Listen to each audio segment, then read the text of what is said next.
Adultério, fornicação, prostituição e imoralidade sexual. Sabe o que todos esses pecados têm em comum? A relação com o casamento. Mas Jesus permitiu o divórcio em caso de algum deles?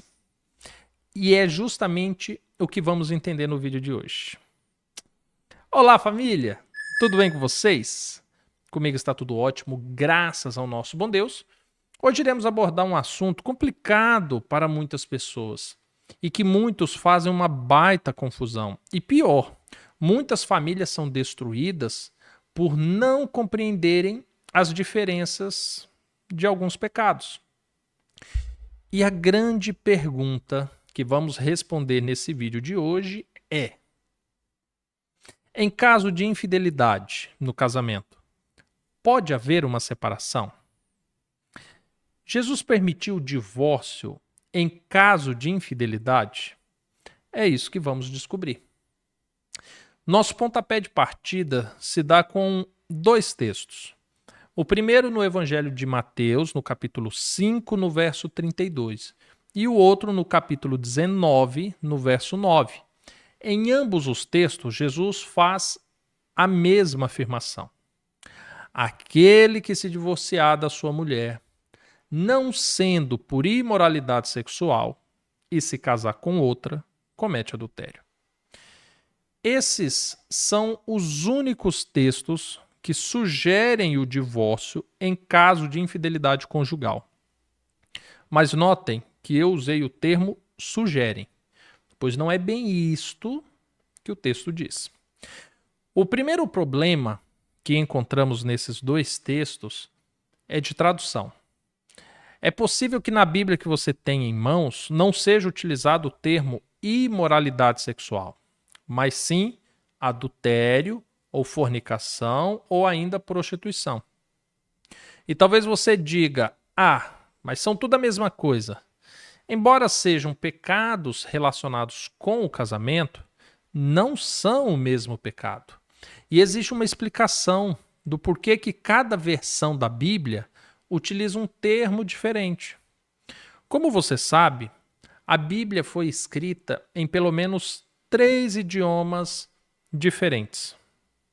O hebraico, que foi o idioma utilizado pela descendência de Abraão.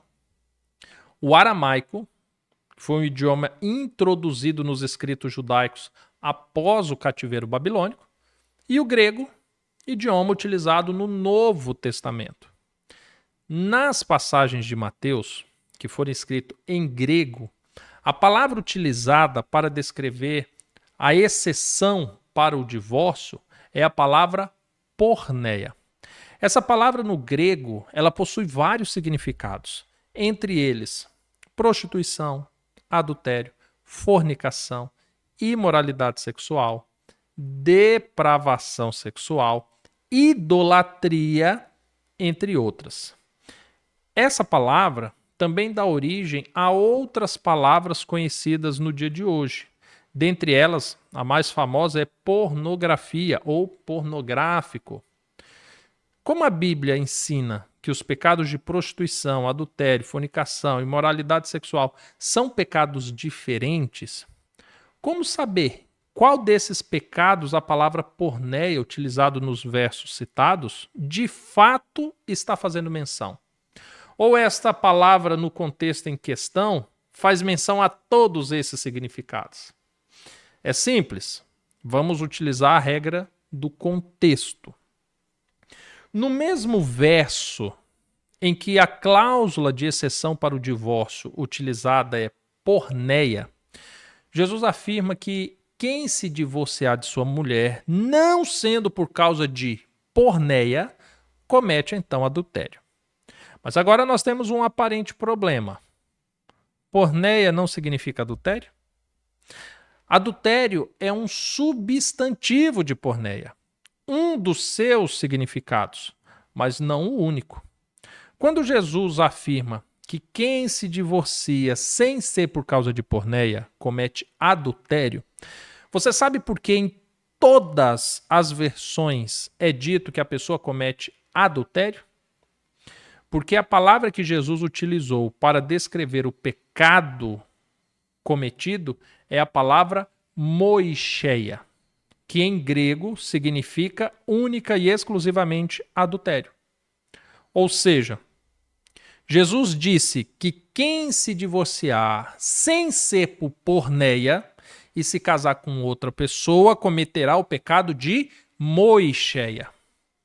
Se Jesus estivesse dizendo que em caso de adultério poderia se separar, então Jesus usaria a palavra moicheia e não a palavra porneia. Entenda que Jesus não sustenta a ideia que um pecado daria a isenção a outro pecado. Pelo contrário, Jesus destaca que um ato pecaminoso poderia resultar em um pecado maior. O ato pecaminoso seria o divórcio e o pecado maior seria o adultério. Mas espera aí, se Jesus não estava dizendo que em caso de adultério não poderia se separar, então o que significa a palavra porneia nesse contexto que Jesus usou? Porque, pelo que você explicou, Diego, porneia pode significar adultério, mas já vimos que não é. Pode significar prostituição, fornicação, imoralidade sexual e tantas outras. Como saber qual é o termo mais apropriado, uma vez que a mesma palavra pode ter tantos significados? Pronto. Agora começamos a sair do problema da tradução e começamos com a problemática de interpretação de texto. Se você lê os versos anteriores, tanto do capítulo 5 quanto o do capítulo 19, verá que Jesus cita a lei do divórcio. No capítulo 5, ele cita um trecho da lei, e no capítulo 19, ele responde questões a respeito da lei, de acordo com as perguntas dos fariseus. Então, nós já sabemos que a palavra porneia está no contexto da lei do divórcio, pois em ambos os casos, Jesus está citando a mesma lei e dizendo a mesma coisa a respeito dela. No capítulo 19, inclusive, os fariseus citam a lei do divórcio dada por Moisés e é a mesma lei que Jesus citou no capítulo 5. Porneia está no contexto da lei do divórcio de Moisés. Pronto. Mas ainda resta saber se é adultério, prostituição, fornicação ou imoralidade sexual.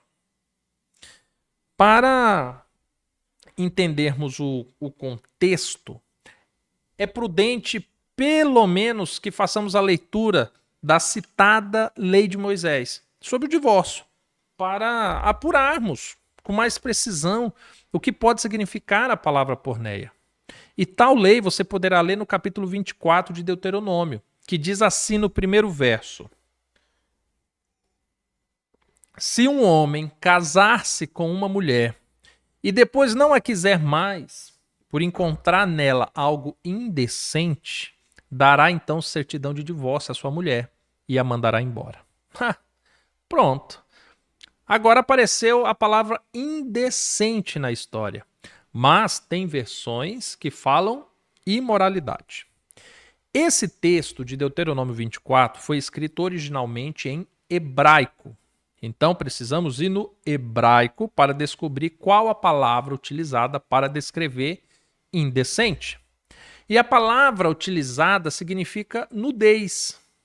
Estranho, né?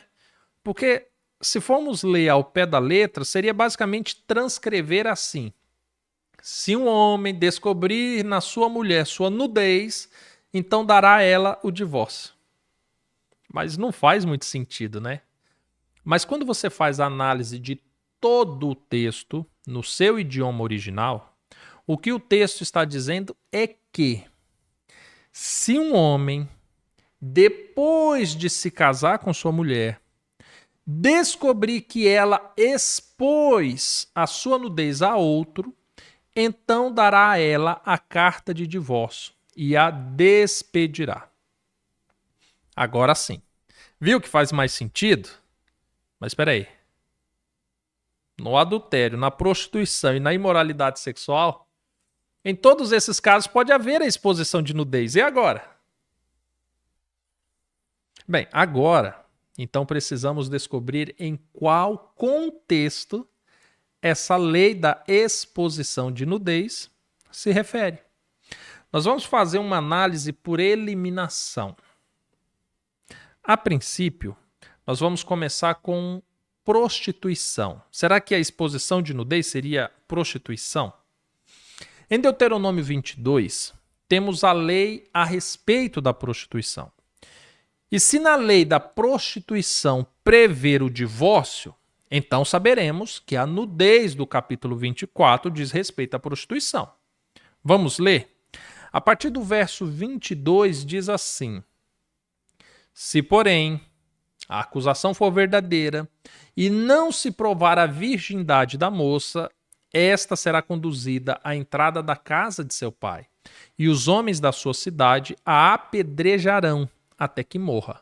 Ela cometeu loucura em Israel, prostituindo-se na casa de seu pai. Pronto. Prostituição já sabemos que não é. A condenação à prostituição era a morte. Deste modo, sabemos que a imoralidade ou indecência na lei do divórcio não era prostituição. E você sabe o que seria considerado prostituição, segundo a Bíblia? Se você ler os versos do 13 ao 21 do capítulo 22 de Deuteronômio, você verá que prostituição é a mulher ter relações sexuais antes do casamento com um homem que não se tornou seu marido. Simples assim. Tá, Diego, e fornicação, o que seria? O pecado da fornicação é o sexo realizado antes do casamento pelo marido e esposa. Como assim, marido e esposa? Basta você ler qual era a condenação do pecado da fornicação no verso 29. E a condenação era justamente o casamento. Sim, os dois eram obrigados a se casarem quando cometiam a fornicação. Talvez daí, né? Alguns dizem que o casamento é uma condenação. Certo. Nós já sabemos que a lei do divórcio, por consequência da palavra porneia, não diz respeito à prostituição e nem fornicação. Falta ainda adultério. Seria então adultério? No verso 22 do capítulo 22 de Deuteronômio, nós temos a lei do adultério. E lá diz assim: se um homem for achado deitado com uma mulher casada, ambos serão mortos. Eita! Adultério também não é a palavra que se refere à indecência ou imoralidade na lei do divórcio. Porque a condenação em caso de adultério era a morte. Inclusive, você se lembra quando os fariseus levaram uma mulher apanhada em adultério e disseram a Jesus que a lei a mandava matar? Pois é, a lei do adultério previa a morte e não o divórcio.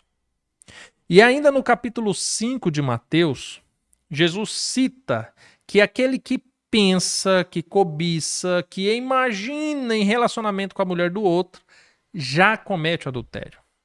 Ou seja, a lei do adultério envolve uma dimensão mais ampla para a condenação de morte, mas não para o divórcio. Diego, mas os judeus introduziram o adultério e outras situações como condições legais para o divórcio pré-acordado por meio da Ketubá. Você não vai falar sobre isso? Hoje eu não vou falar, mas já lhe adianto.